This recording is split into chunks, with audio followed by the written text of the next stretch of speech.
Hello friends, welcome to star online academy.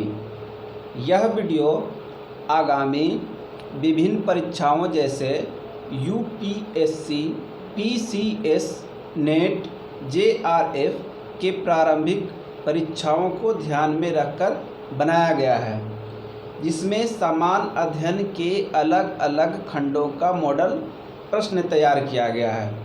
तो दोस्तों, आज का हमारा टॉपिक है ज्योग्राफी। इससे संबंधित कुछ मॉडल क्वेश्चंस मैं आप लोगों के सामने रख रहा हूं। पहला क्वेश्चन है, निम्नलिखित में से कौन गर्म धारा है? ए फॉकलैंड धारा, बी ब्राज़ील धारा, सी लेब्राडोर धारा, डी कनारी धारा। राइट आंसर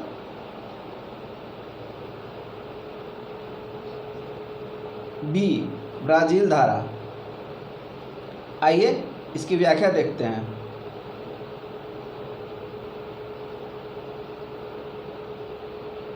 ब्राज़ील धारा एक गर्म धारा है जो अटलांटिक महासागर में ब्राज़ील तट पर प्रवाहित होती है। फॉकलैंड धारा, लेब्राडोर तथा कनारी ठंडी धाराएं हैं। नेक्स्ट, निम्नलिखित कथनों पर विचार कीजिए। पहला, पृथ्वी ग्रह पर उपयोग के लिए उपलब्ध अलवण जल यानी मीठा पानी कुल प्राप्त जल की मात्रा के लगभग 1% से भी कम है। दूसरा, पृथ्वी ग्रह पर पाए जाने वाले कुल अलवण जल यानी मीठा जल का 95% ध्रुवीय बर्फ छत्रक एवं हिमनदों में आबद्ध है। उपर्युक्त कथनों में से कौन से सही हैं? ए केवल एक, बी केवल दो, सी एक और दो दोनों, डी न तो एक न ही दो। लास्ट राइट आंसर ए केवल एक। आइए व्याख्या देखते हैं। कुल जल का 97% खारा जल के रूप में सागरों में है। अलवण मृदु जल के 3 में से 2.4% हिमनद और ध्रुवीय बर्फ यानी महाद्वीपीय एवं पर्वतीय हिमनदों में के रूप में है, जो उपयोग योग्य नहीं है। इस प्रकार उपयोग के लिए अलवण जल का कुल जल की मात्रा के 1% से भी कम प्राप्त होता है। अलवण जल की कुल मात्रा 3% का लगभग 68.7% ध्रुवीय बर्फ छत्रक एवं हिमनदों के रूप में, जबकि 30.1% भूमिगत जल के रूप में तथा 0.3% सतही जल के रूप में एवं 0.9% अन्य जल के रूप में पाए जाते हैं। नेक्स्ट, नीचे दिए गए युग्मों में से कौन सा एक सही सुमेलित नहीं है? A Bahamas Nassau, B Costa Rica San Jose, C Nicaragua Belmopan, D Dominican Santo Domingo Republic. एक तरफ देश है, एक तरफ उनकी राजधानी, इसमें से कौन सही मैच नहीं है? इसका राइट आंसर सी निकारागुआ बेल्मोपान। बेल्मोपान बेलीज की राजधानी है। आइए व्याख्या देखते हैं। बहामास की राजधानी नसाउ, कोस्टारिका की राजधानी सान जोस, निकारागुआ की राजधानी मानगुआ, डोमिनिकन रिपब्लिक की राजधानी सांटो डोमिंगो, बेलीज की राजधानी बेल्मोपान। नेक्स्ट, अफ्रीकी और यूरेशियाई मरुस्थल क्षेत्र के निर्माण के मुख्य कारण क्या हो सकते हैं? पहला, यह उपोष्ण उच्च दाब कोशिकाओं हाई प्रेशर सेल में अवस्थित हैं। दूसरा, यह उष्ण महासागर धाराओं के प्रभाव क्षेत्र में पड़ता है। इस संदर्भ में उपर्युक्त में से कौन सा कथन सही है? ए केवल एक, बी केवल दो, सी एक और दो दोनों, डी न तो एक न ही दो। राइट आंसर ए केवल एक। आइए व्याख्या। अफ्रीका और यूरेशियाई मरुस्थलीय क्षेत्र के निर्माण के प्रमुख कारण उपोष्ण उच्च वायु दाब वाले क्षेत्र में होना, व्यापारिक पवनों की आर्द्रता की पहुंच से दूरी, महाद्वीप अथवा बड़े स्थल के पश्चिमी किनारे पर अवस्थिति तथा ठंडी धाराओं का प्रभाव है। यह उष्ण महासागर धाराओं के प्रभाव क्षेत्र में नहीं पड़ता है। नेक्स्ट, निम्नलिखित युग्मों में से कौन सा एक सही सुमेलित है? एक तरफ है भौगोलिक लक्षण, दूसरी तरफ प्रदेश। ए एबीसीनी पठार अरब, बी एटलस पर्वत उत्तर पश्चिम अफ्रीका, सी गुयाना उच्च भूमि दक्षिण पश्चिम अफ्रीका, डी ओकावांगो द्रोणी पैटागोनिया।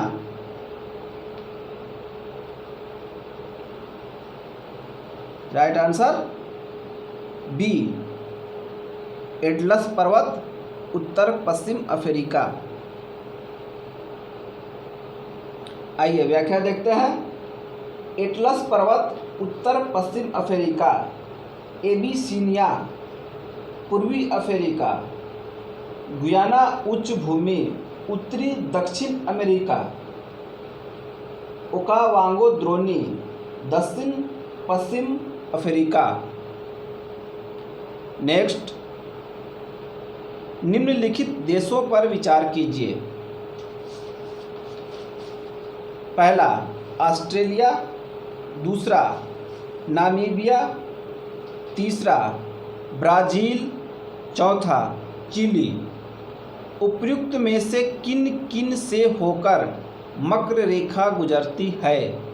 ए केवल एक, बी 2, 3 और 4, सी 1, 2 और 3, डी 1, 2, 3 और 4। राइट आंसर डी 1, 2, 3 और 4। यानी जो ऑप्शन दिए गए हैं ऑस्ट्रेलिया, नामीबिया, ब्राज़ील और चिली, इन चारों देशों से होकर मकर रेखा गुजरती है। आइए व्याख्या देखते हैं। मकर रेखा निम्नलिखित देशों से होकर गुजरती है। कौन कौन देश है? Brazil, Australia, Paraguay, Madagascar, Argentina, Mozambique, Chile, South Africa, French Polynesia, Togo, Botswana, Namibia. Next, किस ग्रह के चारों ओर वलय है यानी रिंग है या छल्ला है? A Shani, B Mangal, C Budh, D Prithvi. Right answer A Shani. व्याख्या, शनि यानी सैटर्न ग्रह के चारों ओर वलयों की पुष्टि हो चुकी है। इसके ए, बी, डी एवं ई वलय पृथ्वी से भी दिखाई देते हैं। शनि के अतिरिक्त बृहस्पति एवं वरुण यानी नेपच्यून में भी वलय के संकेत प्राप्त हुए हैं। नेक्स्ट, निम्नलिखित कथनों पर विचार कीजिए। पहला, कृत्रिम ग्रह हमेशा पृथ्वी से पूर्वी दिशा में छोड़े जाते हैं। दूसरा, पृथ्वी पश्चिम से पूर्व की ओर चक्कर लगाती है और इसलिए ग्रह को निकास वेग मिल जाता है। नीचे दिए गए कूट से प्रयोग कर सही उत्तर चुनिए। ए केवल एक, बी केवल दो, सी एक और दो दोनों, डी न तो एक न ही दो। राइट आंसर बी केवल दो।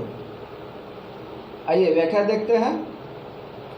यह सही है कि अधिकांश कृत्रिम उपग्रह पृथ्वी से पूर्वी दिशा की ओर प्रक्षेपित किए जाते हैं, क्योंकि इससे उपग्रह को निकास वेग मिल जाता है। लेकिन हमेशा और सभी उपग्रह पूर्वी दिशा की ओर प्रक्षेपित नहीं किए जाते हैं। ध्रुवों का चक्कर लगाने वाले कुछ उपग्रह उत्तर या दक्षिण की ओर से भी प्रक्षेपित किए जाते हैं। नेक्स्ट, निम्न में से किनके साथ इजराइल की साझी सीमाएं हैं? ए लेबनान, सीरिया, जॉर्डन व मिस्र। बी लेबनान, सीरिया, टर्की व मिस्र। सी साइप्रस, टर्की, जॉर्डन व मिस्र। डी टर्की, सीरिया, इराक व मिस्र।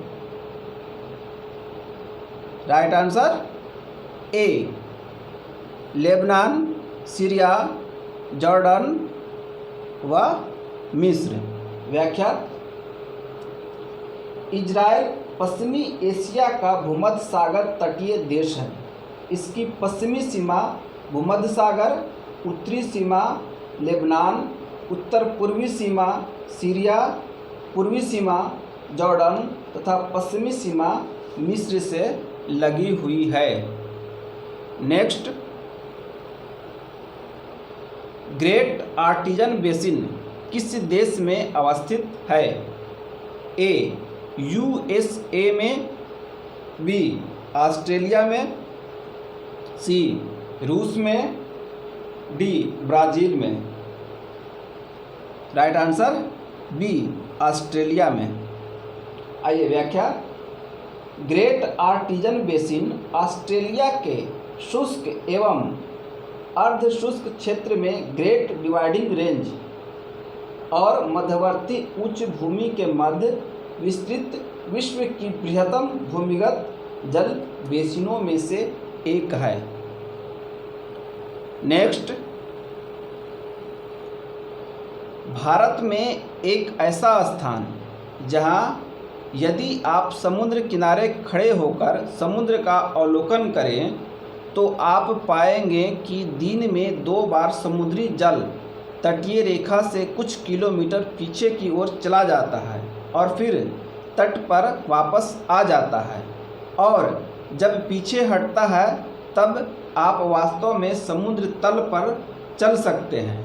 यह अनूठी घटना कहाँ देखी जाती है? A Bhavnagar, B Bheemunipatnam, C Chandipur, D Nagapattinam. Right answer C Chandipur, Orissa. व्याख्या। उपयुक्त परिघटना उड़ीसा राज्य के चांदीपुर समुद्री तट पर अवस्थित होती है। ऐसा दिन में 2 बार ज्वार भाटे के कारण होता है। नेक्स्ट, निम्नलिखित पद्धतियों में से कौन सी कृषि में जल संरक्षण में सहायता कर सकती है? पहला, भूमि की कम या शून्य जुताई। दूसरा, खेत में सिंचाई के पूर्व जिप्सम का प्रयोग। तीसरा, फसल अवशेष को खेत में ही रहने देना। नीचे दिए गए कूट का प्रयोग कर सही उत्तर चुनिए। ए केवल 1 और 2, बी केवल 3, सी 1 और 3, डी 1, 2 और 3। राइट आंसर डी 1, 2 और 3। आइए इसकी व्याख्या देखते हैं। शून्य जुताई खेती करने का वह तरीका है जिसमें भूमि को बिना जोते ही बार बार कई वर्षों तक फसलें उगाई जाती है। इसके कारण भूमि में नमी बनी रहती है। खेत में सिंचाई के पूर्व जिप्सम का प्रयोग एवं फसल अवशेष को खेत में रहने देने के कारण भी भूमि की नमी में वृद्धि होती है। इस प्रकार ये तीनों ही पद्धतियाँ कृषि में जल संरक्षण में सहायता कर सकती हैं। नेक्स्ट, भारत में लौह अयस्क निम्न में से किस क्रम की शैलों में पाया जाता है? A Vindhyan, B Cuddapah, C Dharwar, D Gondwana. Right answer C Dharwar. व्याख्या, भारत में लौह अयस्क प्रमुख रूप से धारवाड़ शैल तंत्र में पाया जाता है। धारवाड़ शैल तंत्र भारत में पाई जाने वाली आर्थिक दृष्टि से सबसे महत्वपूर्ण शैलें हैं। नेक्स्ट, निम्न कथनों पर विचार कीजिए। पहला, चीनी उत्पादन क्रम में शीरा एक उपोत्पाद है। दूसरा, चीनी कारखानों में चीनी मिलों में से निकली खोई भाप बनाने के लिए बॉयलरों में ईंधन के रूप में प्रयोग की जाती है। सी, कच्ची सामग्री के रूप में केवल गन्ने से ही चीनी का उत्पादन होता है। इनमें से कौन सा कथन सही है? ए 1 और 2, बी 2 और 3, सी 1 और 3, डी 1, 2 और 3। राइट आंसर ए 1 और 2 कथन सही है। व्याख्या, चीनी उत्पादन क्रम में शीरा एक उपोत्पाद है जिसका उपयोग एल्कोहल निर्माण में किया जाता है तथा प्राप्त खोई का उपयोग भाप बनाने के लिए ईंधन के रूप में किया जाता है। चीनी का निर्माण मात्र गन्ने से ही नहीं अपितु चुकंदर से भी होता है। नेक्स्ट, मलमपूजा बांध किस नदी पर अवस्थित है? A Bharathapuzha, B Korapuzha, C Malampuzha, D Pamba. Right answer C Malampuzha. आइए व्याख्या, मलमपूजा बांध मलमपूजा नदी पर अवस्थित है। यह केरल राज्य के पलक्कड़ जिले में अवस्थित है।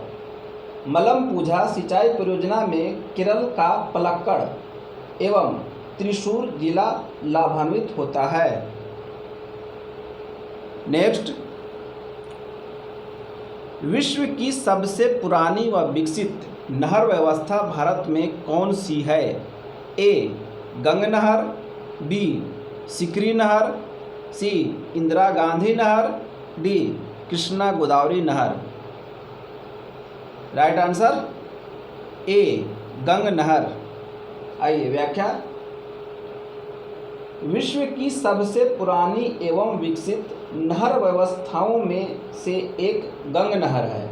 इसका निर्माण वर्ष 1927 में बीकानेर के तत्कालीन राजा श्री गंग सिंह ने करवाया था। यह नहर सतलज नदी से फिरोजपुर के निकट हुसैनीवाला से निकाली गई है। नेक्स्ट, भारत में निम्नलिखित में से किस प्रकार का वन सर्वाधिक बृहद क्षेत्र में पाया जाता है? ए पर्वतीय आर्द्र शीतोष्ण, बी उपोष्ण शुष्क सदाबहार वन, सी उष्णकटिबंधीय आर्द्र पर्णपाती वन, डी उष्णकटिबंधीय आर्द्र सदाबहार वन। राइट आंसर सी उष्णकटिबंधीय आर्द्र पर्णपाती वन। व्याख्या, उष्णकटिबंधीय शुष्क पर्णपाती यानी पतझड़ी वन भारत में सर्वाधिक वृहद क्षेत्र में पाया जाता है?